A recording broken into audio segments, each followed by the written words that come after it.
23 अगस्त 2001 रात करीब 12 बजे हरियाणा का जिला हिसार। एक पूर्व विधायक अपनी 3 मंजिला कोठी में गहरी नींद में सो रही थी। तभी एक हट्टा कट्टा लड़का खिड़की से कूदकर कोठी के अंदर घुसा और एक लड़की के कमरे में जाकर उससे कहता है, तुम तैयार हो ना, चलो चलते हैं। वो पहले गले मिले और फिर एक साथ दूसरे फ्लोर पर सो रहे विधायक के कमरे में पहुँचे। दोनों ने हाथ मिलाया और कहा, मुझे लगता है हमें अपना काम शुरू कर देना चाहिए।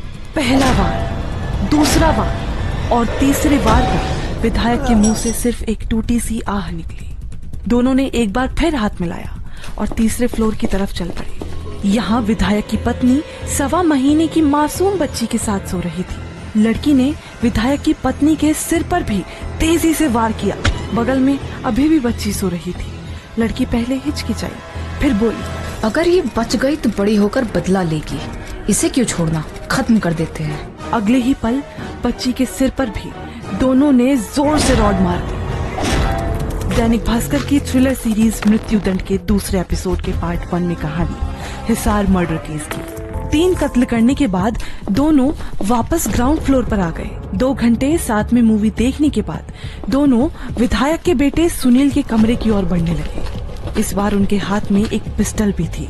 इस कमरे में सुनील, उसकी पत्नी और 14 साल की बहन थी। लड़की सुनील की बहन को बुलाकर अपने साथ दूसरे कमरे में ले गई। अचानक सुनील की बहन अपने कमरे में पहुंचकर स्कूल यूनिफॉर्म पहनने लगी और जैसे ही तैयार होकर वो बेड पर बैठी, पीछे से लड़की के साथी ने उसके सिर पर भी रॉड मार दी। इसके बाद दोनों वापस सुनील के कमरे में आए। लड़की ने सुनील की कनपटी पर पिस्टल तानी और कहा, आवाज बिल्कुल नहीं, तुम अपनी पत्नी को तुरंत सोफे से बांधो। ये कुछ भी बोली या चिल्लाई तो दोनों को मार देंगे।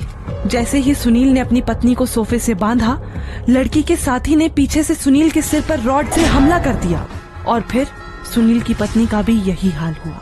कुछ देर बाद दोनों ने बगल के कमरे में सो रहे सुनील के दोनों बच्चों का भी कत्ल कर दिया।